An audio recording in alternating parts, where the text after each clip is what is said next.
The courthouse stood like an old sentinel in the center of town, its brick walls weathered by decades of disputes, decisions, and dramas.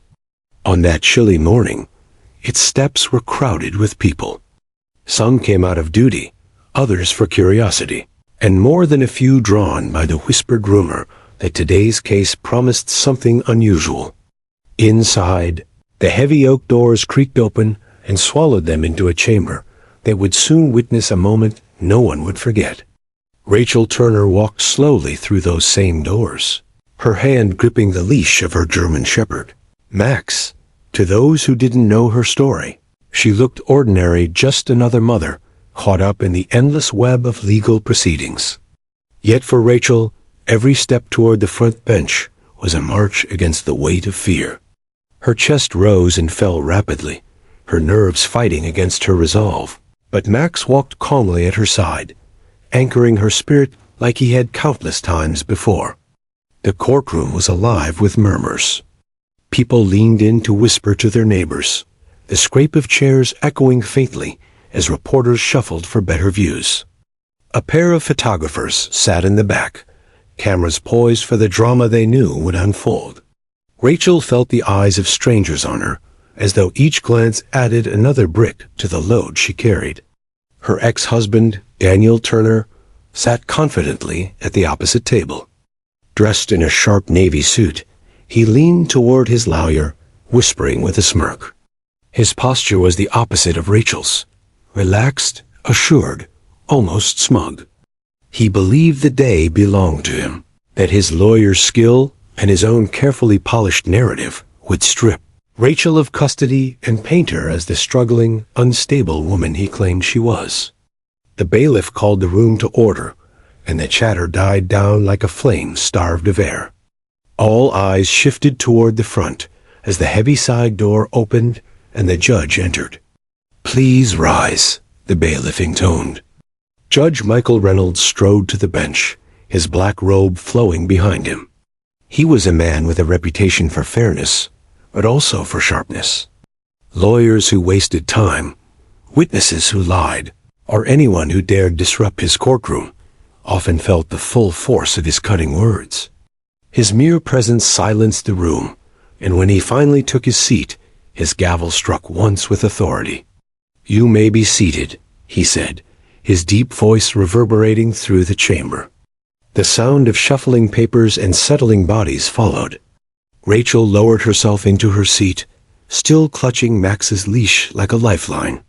The German shepherd sat dutifully at her side, his ears alert but his eyes steady, watching the room as though he too understood the gravity of what was unfolding.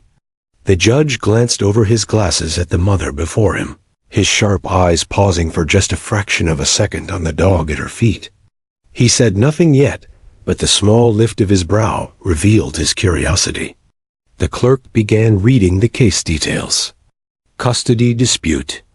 Daniel Turner versus Rachel Turner. The language was sterile, clinical, stripped of the real pain beneath it. But for Rachel, each word was heavy. This wasn't just paperwork or procedure, it was the future of her children. She shifted slightly in her chair, smoothing the hem of her modest dress. She had chosen something plain, respectable, nothing flashy. The lawyer had told her appearances mattered, and though she couldn't afford expensive clothes, she had pressed this one carefully the night before, praying it would help her seem composed. But no fabric could mask the weariness etched into her face from years of long shifts and sleepless nights. Max shifted beside her, resting his head briefly on her knee. That small gesture, simple as it was, brought her a flash of courage. She stroked his ear absent-mindedly, grounding herself in the steady rhythm of his breathing. The judge cleared his throat, drawing the room's attention back to him. "We are here today to determine custody arrangements for the Turner children. I expect arguments to remain respectful and evidence to be presented with clarity. Counsel, you may proceed." Daniel's lawyer, a tall man with a slick voice and sharper tongue, rose first. He wasted no time painting Rachel as a struggling single mother incapable of providing a stable home. His words cut like knives. Financially unstable, emotionally dependent, and his favorite phrase, overly reliant on an animal for support. Rachel clenched her jaw, her fingers tightening on Max's leash.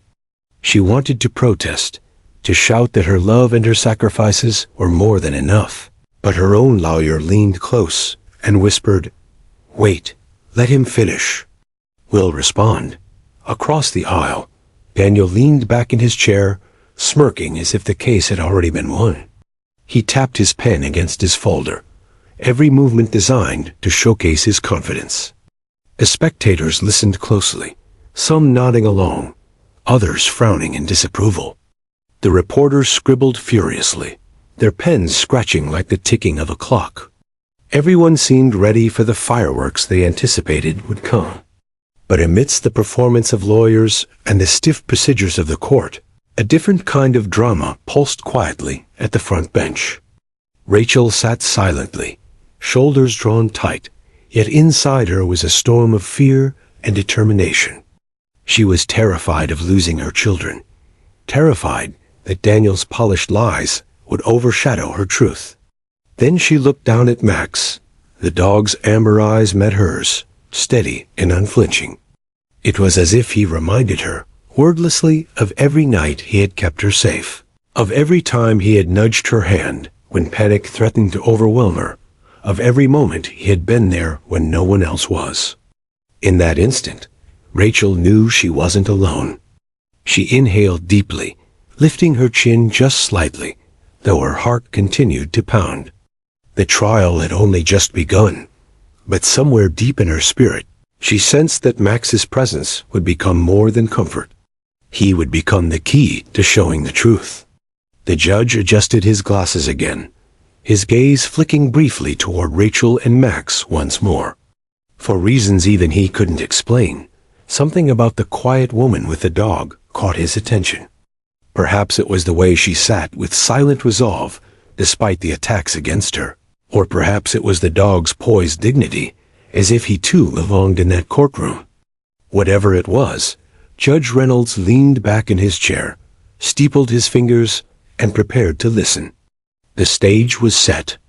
And though no one in the room could have guessed it, a simple mother, her whispered command, and the judge's reaction would soon capture the hearts of millions far beyond the courthouse walls.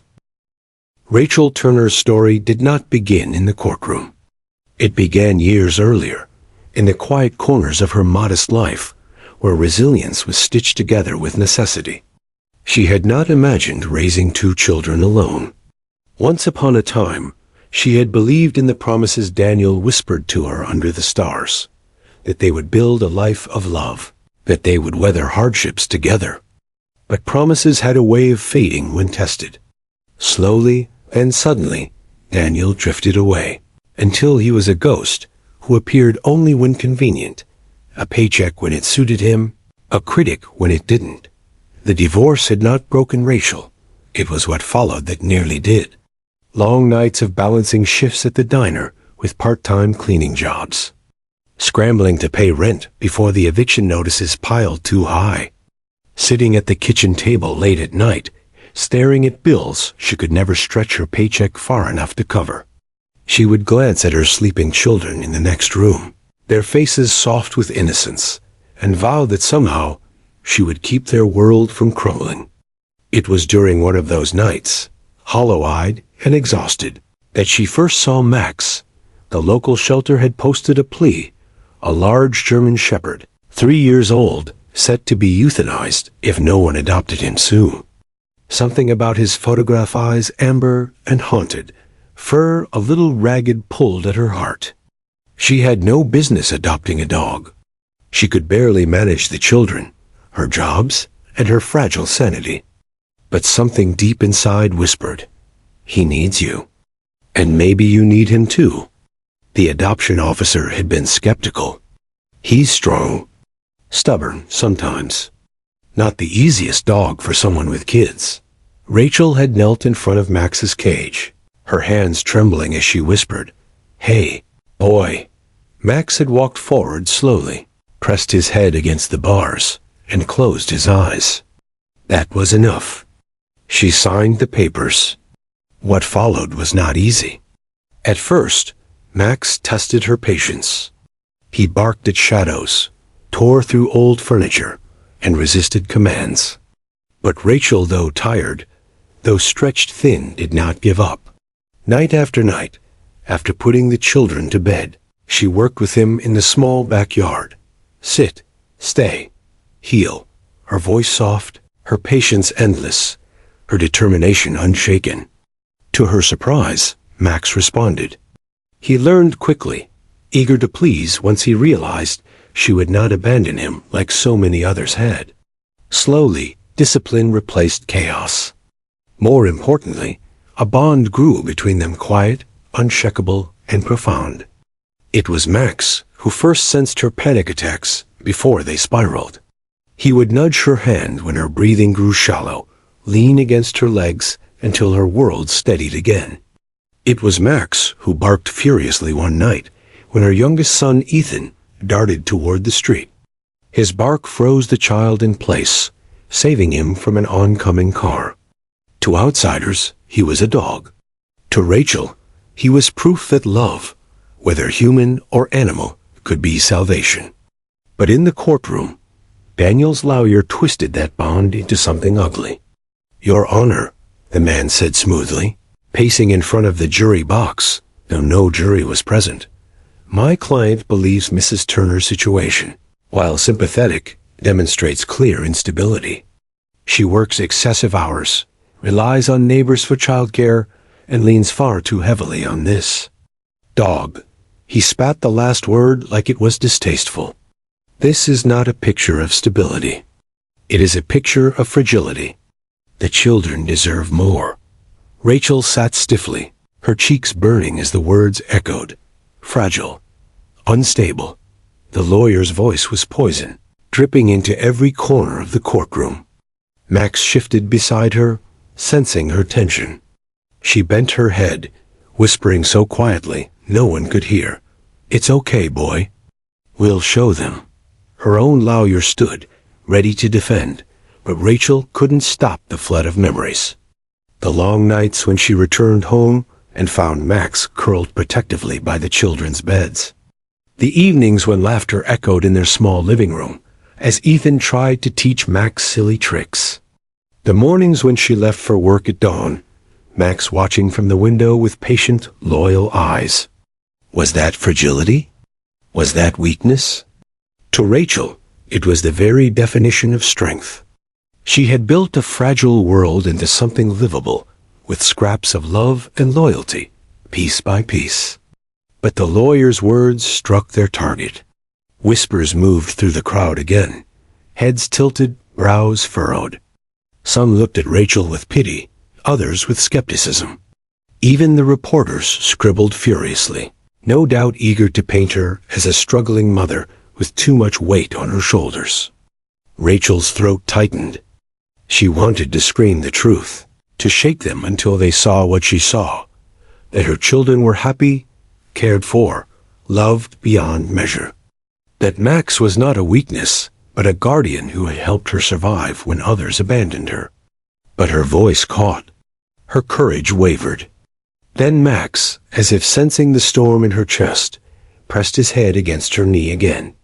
That small gesture reminded her she was not alone. The lawyer sneered, gesturing toward the dog. Even now, she can barely sit through this proceeding without needing her animal to steady her nerves.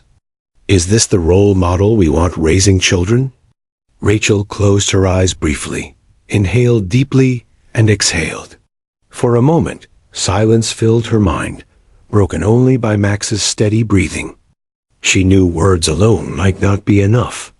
She knew Daniel's lawyer was skilled, and Daniel himself was polished, charming, and deceitful. But she also knew Max and knew the strength of the bond they shared.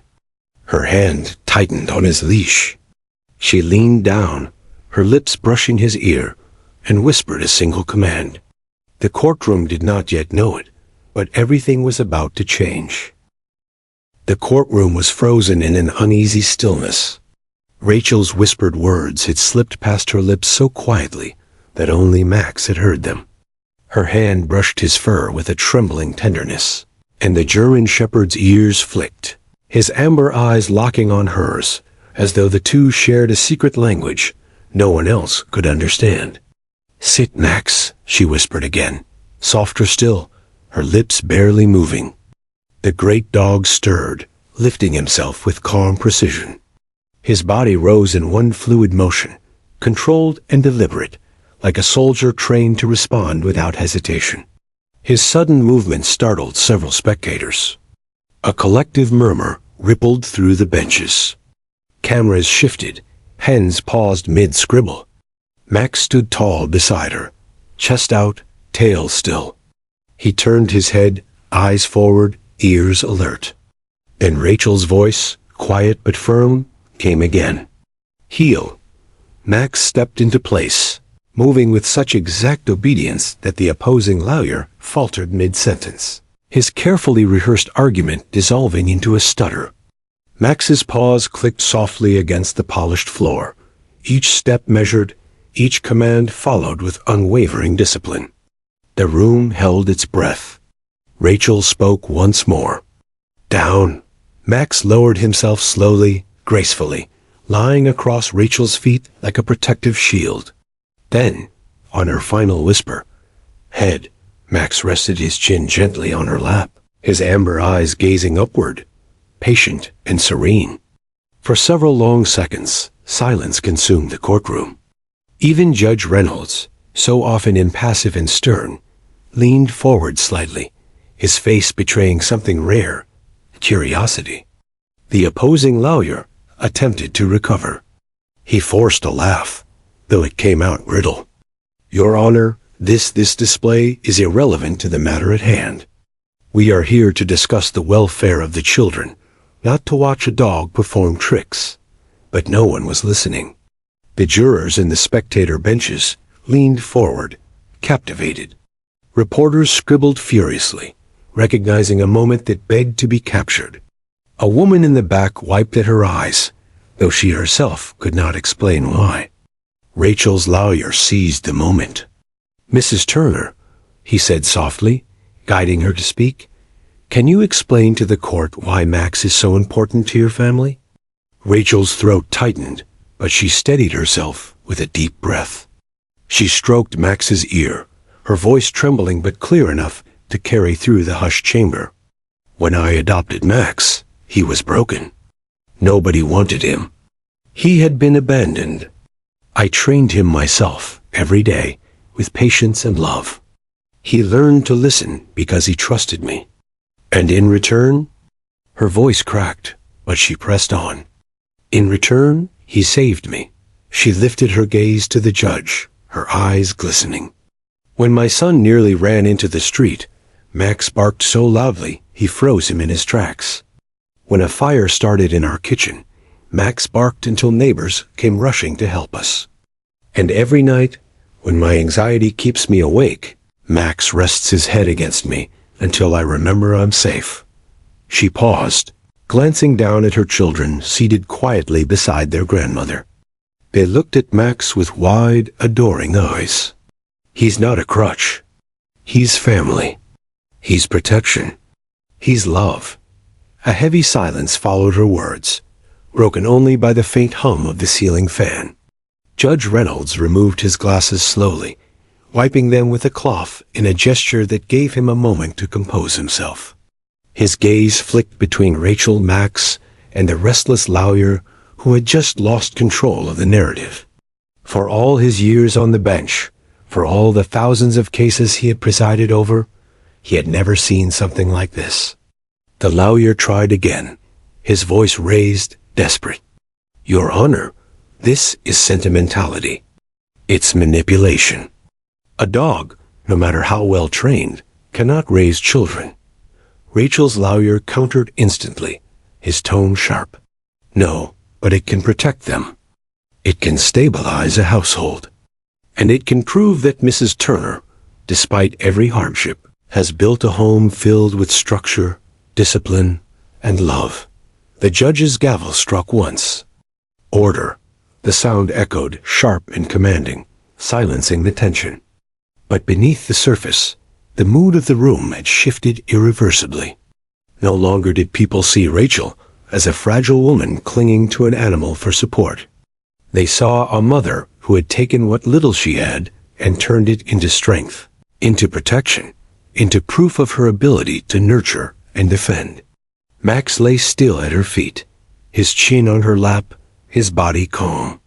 Yet his very presence radiated something undeniable. Loyalty, strength, devotion. Rachel lowered her hand again, whispering one final word. Stay. Max didn't move. Not even an inch. The judge's eyes lingered on the dog for a long moment before returning to Rachel. His voice was lower when he spoke again, almost softer. Mrs. Turner. Continue. And just like that, the trial was no longer only about evidence and procedure. It was about a mother, her children, and the bond with a dog that had captured the heart of a courtroom. Unbeknownst to Rachel, that whispered command had already begun to echo far beyond the oak walls of that chamber. It would travel through the pens of journalists, through the lenses of cameras, and eventually through the hearts of millions watching from afar. For now, though, it had done something even more important. It had pierced the armor of doubt surrounding her, turning skepticism into curiosity, curiosity into awe. Rachel Turner, the simple mother so easily dismissed as fragile, had just shifted the entire trial with a whisper and the steady obedience of a dog no one else had wanted. The tide was beginning to turn. Judge Michael Reynolds had seen almost everything in his 20 years on the bench: fraud, betrayal, heartbreaking family battles, and even the occasional display of raw human desperation. But as he leaned forward now, his elbows resting lightly on the polished wood of the bench, he admitted to himself that he had never seen something quite like this. A mother, trembling but resolute. A dog, obedient and calm, radiating loyalty. And a courtroom that moments ago had been buzzing with skepticism was now so quiet that he could hear the faint scratching of the clerk's pen. He cleared his throat softly, an action that carried weight in the silence. Mrs. Turner, he began, his voice steady but slower than usual. Tell us more about Max. Rachel blinked, surprised by the question. Her heart hammered against her ribs, but she nodded, her fingers brushing over Max's head as though gathering strength from the texture of his fur. I found Max at a shelter 3 years ago, she said. He had been abandoned. They told me he was too difficult, too stubborn, that no one wanted him. But when I looked at him, I saw something different. He wasn't broken. He just needed someone to believe in him. Her voice wavered, but she steadied it. I trained him myself, Your Honor. Every night after long shifts, when the kids were asleep, I'd take Max outside and we would practice. Sit, stay, heel. Not because I wanted him to perform tricks, but because I needed him to trust me, and I needed to learn how to trust myself again. She paused, her gaze drifting to the children, seated with their grandmother. Her daughter gave a small wave. Her son clutched a worn teddy bear. He became part of our family. He protects them. He protects me. He saved us more times than I can count. The judge tilted his head, curiosity pressing through his normally stoic expression. Saved you? Explain that. Rachel swallowed, her eyes stinging. She hadn't expected to bear this much. Not here, not now. But something in the judge's tone felt less like interrogation and more like invitation. There was a night when I fell asleep cooking, she confessed softly. I was exhausted. A towel caught fire on the stove. I didn't wake up until Max barked and barked louder than I'd ever heard. He wouldn't stop until I saw the smoke. If he hadn't... She trailed off, unable to finish the sentence. The unspoken truth hung heavy. They might not have survived. Gasps whispered through the audience. Reporters scribbled furiously. And then, Rachel continued, voice trembling, My son, Ethan. He was only 5 at the time. He darted toward the street after a ball. A car was coming, and I froze. I couldn't move fast enough. But Max did. He barked so sharply, it stopped Ethan in his tracks. That dog saved my child's life. The words cracked in the middle, raw with memory. Rachel pressed a hand to her chest, as if steadying her heart. The opposing lawyer stood abruptly. Your Honor, with respect, these are anecdotes, not evidence. We cannot base custody on heartwarming stories about a dog. But Judge Reynolds raised a hand, silencing him. Sit down, counselor. His tone left no room for debate. The lawyer sank back into his chair, seething quietly. Daniel shifted beside him, his jaw tightening, clearly realizing that the narrative he had built was beginning to slip away. The judge leaned forward again, his eyes settling on Rachel with unusual intensity. Mrs. Turner, you say Max protects your children. But how do you respond to the claim that relying on him makes you unstable? Rachel inhaled deeply, her hand tightening on the leash. She looked directly at the judge, her voice steadier now. With respect, Your Honor, stability isn't about never needing help. It's about building support where you can find it. Some people rely on nannies, on housekeepers, on expensive programs. I rely on Max. He is disciplined. He is dependable. And more than anything, he is proof that I don't give up when things get hard. I build a life out of what I have. Her words rang through the chamber like a bell. For a moment, even the skeptics in the room seemed to falter. Judge Reynolds removed his glasses, rubbing the bridge of his nose thoughtfully. He was a man of law, but also a man who believed in the deeper truths that law could sometimes reveal. And what he saw now was not weakness. It was resilience. He set his glasses back on, eyes steady. Bring Max forward, he said suddenly. The courtroom gasped. Rachel's heart leapt into her throat. Slowly she rose, motioning gently for Max to follow. The German shepherd obeyed instantly, padding toward the bench with calm steps, his tail low, his posture dignified. The judge crouched slightly, an unusual gesture for a man of his stature. He extended a hand cautiously. Max sniffed once, then sat beside Rachel, his body pressing close against her leg, as if to declare, "This is where I belong." A ripple of emotion coursed through the room. Even the bailiff, usually stone-faced, softened as he watched. The judge nodded slowly. Loyal, controlled, trained. Mrs. Turner, this dog is a reflection of your efforts. I see no instability here. What I see is responsibility. The words hit like thunder. Whispers erupted in the back rows, reporters practically tripping over one another to jot it down. Rachel felt tears flood her eyes. She bit her lip hard, trying to contain them, but when Max nuzzled her hand, the dam broke. Silent tears rolled down her cheeks, each one carrying away the weight of years of judgment and doubt. Daniel's lawyer scrambled again. Your Honor, surely we can't. But the judge's gavel cracked sharply against the wood. Enough. The echo silenced everything once more. For the first time since the proceedings began, Rachel no longer felt like prey under the harsh lights of scrutiny. She felt seen.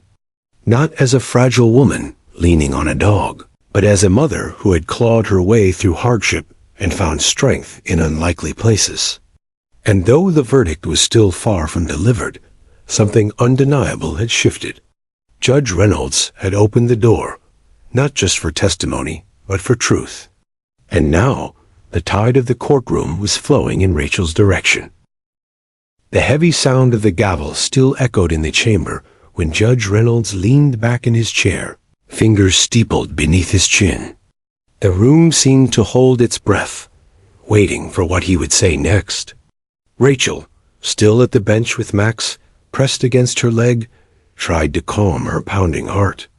She knew the judge's words had shifted the energy in the room, but victory was far from certain. Mrs. Turner, the judge began, his voice thoughtful, your testimony has painted a vivid picture. And your companion here, he nodded toward Max, is indeed impressive. However, this court is not in the business of sentiment alone. Custody is a matter of children's best interests, not emotional anecdotes. Rachel nodded, swallowing hard. I understand, Your Honor. Before she could say more, Daniel's lawyer shot to his feet. Precisely.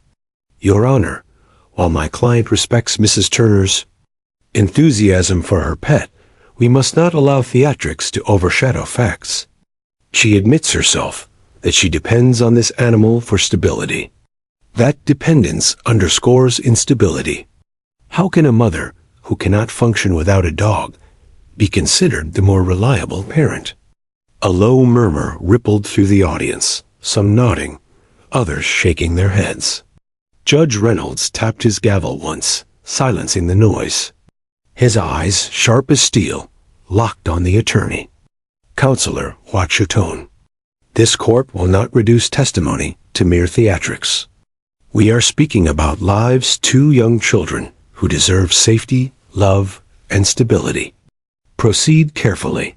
The lawyer faltered, but regrouped quickly.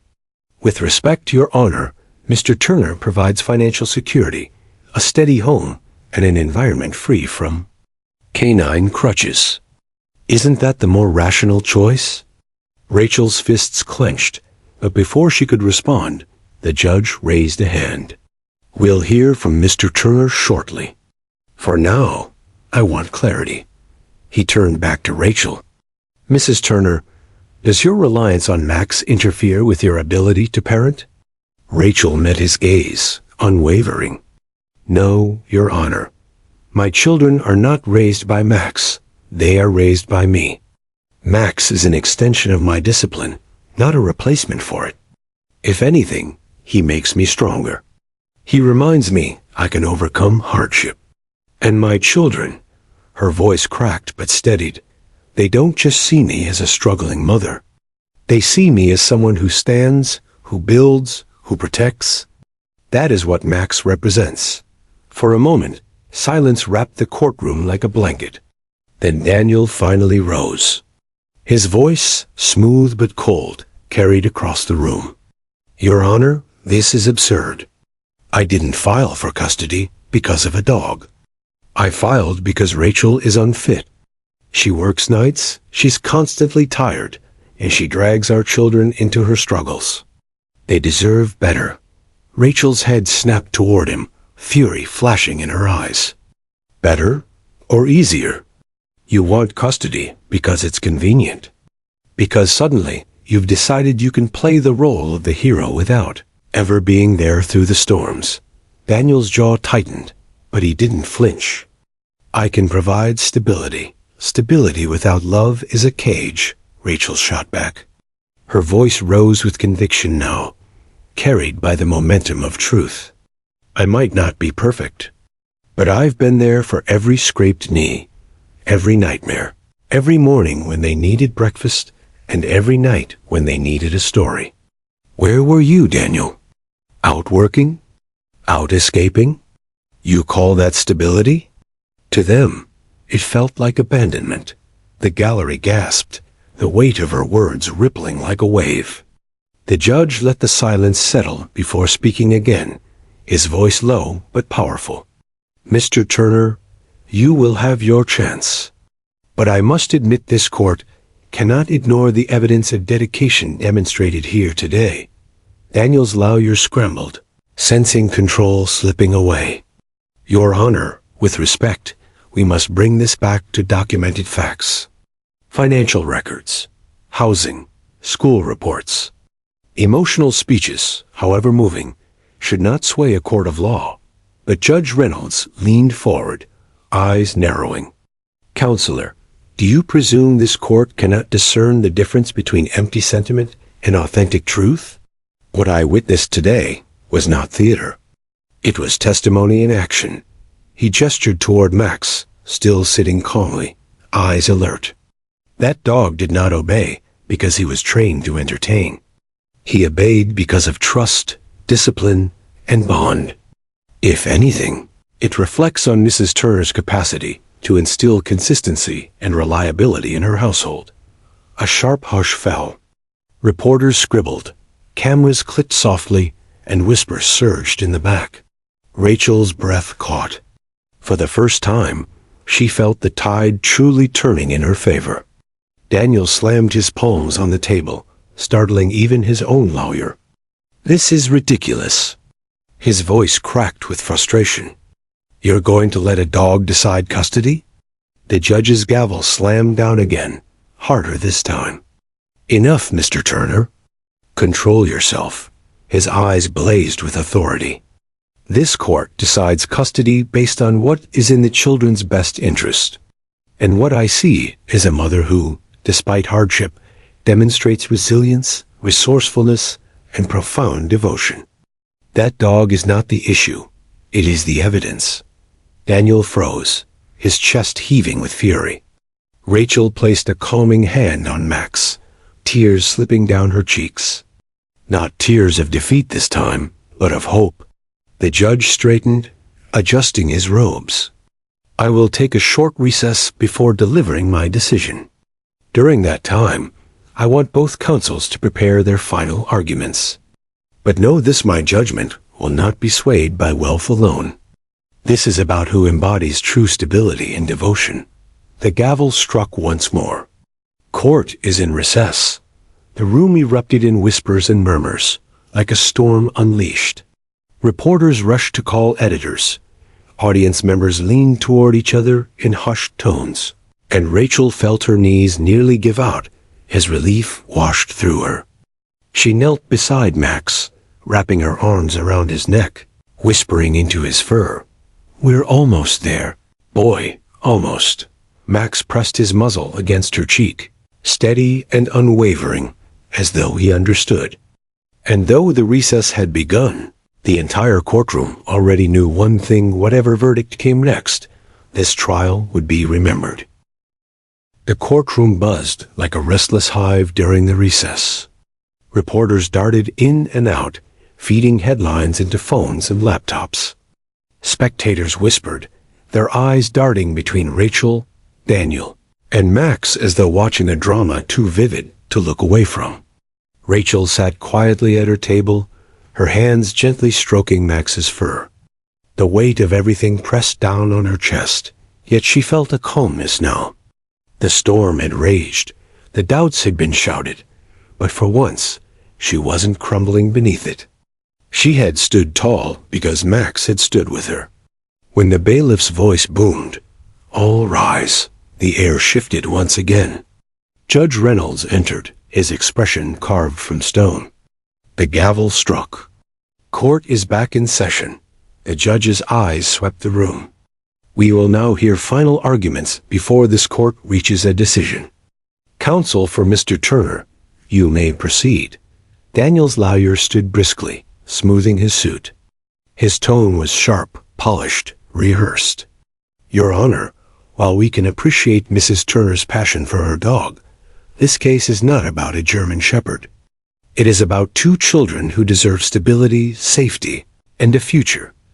Mr. Turner has consistently demonstrated the financial means and secure environment to provide that. He offers a home free of reliance on unpredictable factors. While Mrs. Turner has testified to her devotion, devotion alone does not guarantee stability." He began pacing deliberately, gesturing with controlled precision. "She works late nights. She often struggles to make ends meet. She herself admits exhaustion. And now, she demonstrates to this court that she leans heavily on an animal for emotional regulation. We cannot allow sentimentality to cloud judgment. If we do, we risk the welfare of these children. Rationality must prevail. Mr. Turner can provide consistency. He can provide security. He can provide—" The judge cut him off, his voice low but firm. "Finish your point, counselor." The lawyer nodded stiffly. "In conclusion, Your Honor, while Mrs. Turner's story is moving, it is also troubling. A courtroom is not the place for theatrics. The children belong in the steadier hands of Mr. Turner. Thank you. He sat down with a satisfied nod, adjusting his tie. Daniel smirked faintly, though tension tightened his jaw. The judge turned his gaze to Rachel's lawyer. Counsel for Mrs. Turner, your argument. Rachel's attorney, a woman with silver hair and sharp eyes, rose gracefully. She had stayed quiet for most of the proceedings, allowing Rachel's testimony to speak for itself. But now, her voice rang with steel. Your Honor, the opposing counsel speaks of rationality. But what is rationality without humanity? This court is not deciding who can buy the largest house or write the biggest check. Custody is about the children, what they see, what they feel, what they learn. And what they have learned from their mother is resilience.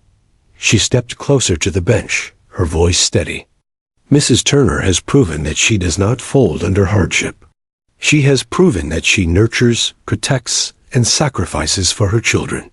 She works nights, yes, but to provide for them. She comes home tired, yes, but still rises to cook, to comfort, to love. And the dog, Max? He is not evidence of weakness.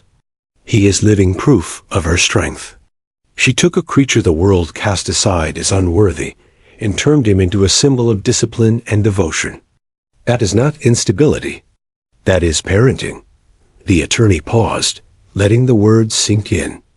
Mr. Turner argues convenience, finances, comfort. But children need more than money. They need to feel seen. They need to feel safe. And they need to grow up watching a parent who shows them that no matter how hard life gets, you stand, you fight, and you love. That is what Mrs. Turner has given them. And that, Your Honor, is what no paycheck can ever replace. A hush fell over the courtroom. Even the air felt heavier, charged with emotion. A judge leaned back in his chair, his fingers drumming slowly against the wood. Then he turned his gaze to Rachel. Mrs. Turner, before I deliberate, I want to hear one last thing. Speak not as a witness, not as a litigant, but as a mother. What do you want this court to know above all else? Rachel froze, caught off guard. She hadn't prepared for this. But she felt Max shift against her leg, steady as always. She rose slowly, her voice trembling at first, but gaining power as she spoke. Your Honor, I want you to know that I may not be perfect. I stumble. I work long hours. I struggle sometimes just to keep us afloat. But my children, they are my world. Every choice I make is for them. Every sacrifice, every sleepless night, every ounce of strength I have left, I give it to them. She drew in a shaky breath, her hand resting on Max's head. This dog doesn't make me weak. He makes me stronger. He helped me become the kind of mother who could stand here today. My children don't just need someone with money. They need someone who shows up, someone who fights for them, someone who loves them enough to never let go. And that will always be me. Her words broke in the middle, her tears shining under the courtroom lights. But she did not falter. She stood tall, her hand steady on Max, her eyes locked on the judge. The silence that followed was thunderous. Even Daniel shifted uneasily in his seat, his smugness fading into something that looked suspiciously like doubt. Judge Reynolds exhaled slowly, his eyes narrowing in thought. Then he stood, adjusting his robe. This court will deliberate. His voice carried the gravity of the moment. I will return shortly with my ruling. The gavel struck. All rise. As the judge left the chamber, the air erupted into murmurs. Reporters darted toward the doors, eager to feed the unfolding drama into the world. Rachel collapsed back into her chair, burying her face in Max's fur. He licked her hand once, steady and sure, as though reminding her, "You've come this far. You can go farther." Her lawyer placed a hand on her shoulder. "You did it, Rachel. Whatever happens next, You did everything you could. And the judge saw it. Rachel nodded through tears, clutching Max closer. Across the room, Daniel sat rigid, his jaw clenched tight. For the first time, uncertainty shadowed his eyes. And as the doors closed behind Judge Reynolds, everyone knew the next words spoken in this courtroom would change everything. The wait stretched like an eternity. The courtroom buzzed with restless energy, but for Rachel, the world had narrowed to the sound of her own heartbeat. Every second ticked like thunder in her chest. She clutched Max's leash tightly, feeling the warmth of his presence against her side. When the bailiff finally called out, "All rise," the room snapped back to order. Judge Reynolds entered, his face unreadable, his robes flowing with solemn dignity. He settled into his seat, the silence pressing against the walls like a held breath. "You may be seated," he said. Rachel's knees threatened to buckle as she lowered herself into her chair. She kept her eyes fixed on the judge, afraid to blink, afraid to miss the moment that would define her children's future. Daniel sat stiffly, his lawyer whispering hurried reassurances, but his expression betrayed the tension coiled inside him. The judge adjusted his glasses, his voice steady. "This court has heard extensive testimony. We have reviewed the facts, weighed the evidence, and listened to the accounts of both Mr. and Mrs. Turner. The decision before us is not simple, nor is it one to be made lightly. It concerns not only two parents, but the future of two children." Every eye in the courtroom was fixed on him. Reporters held pens mid-air, cameras pointed like arrows, waiting for the shot that would define the story. Judge Reynolds continued, his gaze sweeping across the chamber. Custody is not about punishing one parent or rewarding another. It is about the best interests of the children. And the best interests of children cannot be measured solely in dollars, houses, or schedules. They must be measured in devotion, in stability, and in love. A murmur stirred through the gallery, quickly silenced by the sharp crack of the gavel. "Mr. Turner," the judge said, turning his eyes toward Daniel, "you have demonstrated financial security. You have shown the capacity to provide material stability. However, financial resources alone do not raise children. Stability without presence, structure without compassion, and rules without nurturing do not foster the wholeness children require." Daniel's lawyer shifted uncomfortably, but the judge pressed on. "Mrs. Turner," he said, his voice softening slightly, "you have shown extraordinary resilience. You have proven that despite hardship, you do not falter in your devotion to your children. The testimony regarding Max is not about sentimentality. It is about discipline, consistency, and the ability to transform struggle into strength. Your children do not see weakness when they see you with Max. They see love. They see perseverance. They see hope." Rachel's breath hitched. Tears filled her eyes, but she held them back, clinging to Max like a lifeline. Judge Reynolds leaned forward, his voice lowering into the kind of solemnity that demanded absolute attention. "This court finds that the best interests of the children lie with their mother, Mrs. Rachel Turner.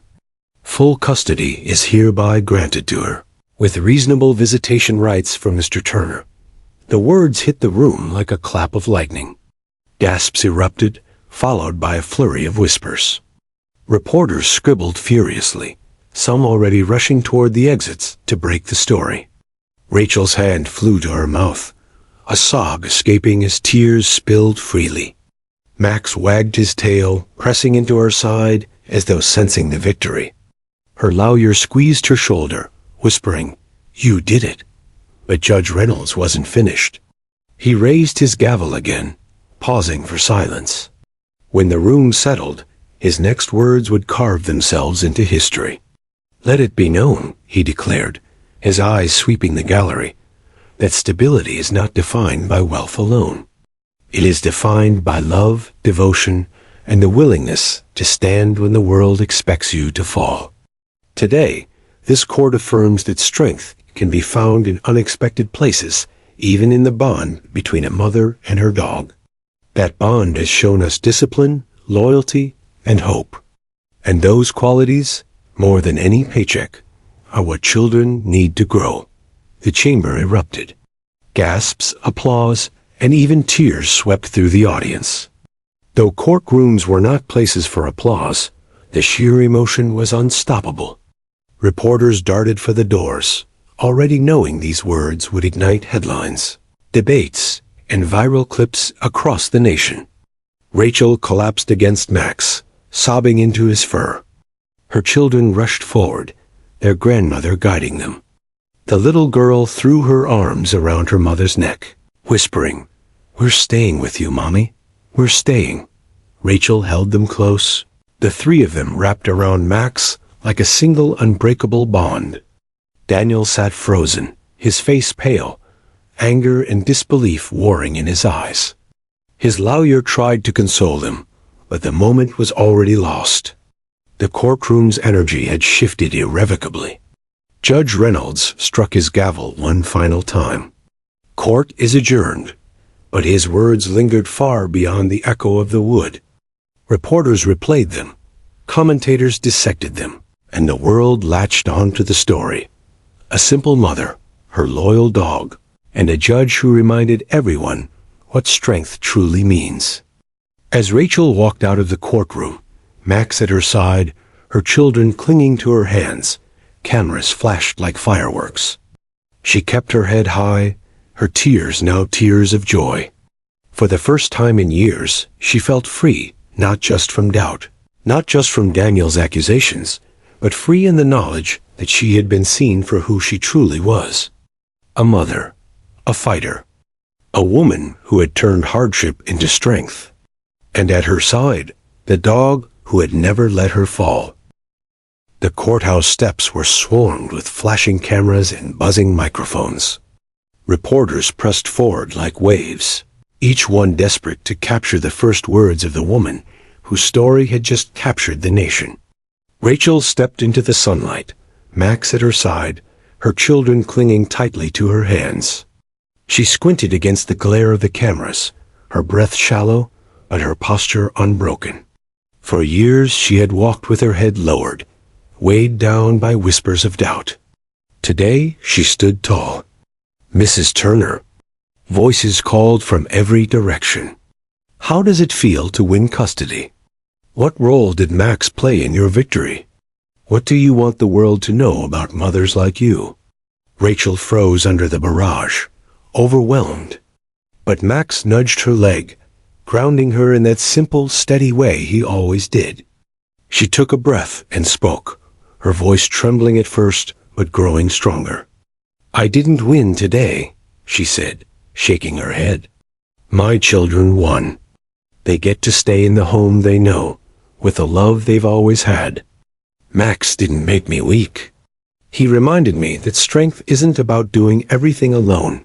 It's about standing tall, even when you're afraid. If our story means anything, I hope it tells others that you don't have to be perfect to be enough. You just have to love with everything you have."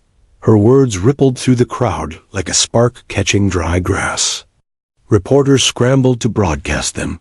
Cameras zoomed in, and by evening, clips of Rachel's statement would dominate the airwaves. Inside the courthouse, Judge Reynolds was already being praised and criticized in equal measure. Some hailed his ruling as groundbreaking proof that family courts could see beyond numbers and accounts. Others accused him of letting sentiment cloud judgment. But regardless of opinion, no one could deny the power of his words. Within hours, hashtags like #StrengthIsLove and #MaxTheHero trended worldwide. On social media, millions shared clips of Max sitting calmly in the courtroom, Rachel's tearful embrace with her children, and the judge's unforgettable declaration. Stability is not defined by wealth alone. Parents across the country weighed in, some recounting their own struggles in balancing work and love, others applauding the courage of a mother who had stood her ground. Animal lovers hailed Max as proof of the life-changing power of rescued pets. Late-night hosts quoted the story. Morning shows replayed the clip on loop. Rachel, however, shut out the noise. At home that night, she curled up on the couch with her children tucked beneath each arm, Max lying at their feet. The television blared with pundits debating, but in the quiet of their living room, none of it mattered. What mattered was that they were together. Her daughter whispered sleepily, "Mommy, the judge said we can stay with you forever?" Rachel kissed her forehead. "Yes, sweetheart, forever."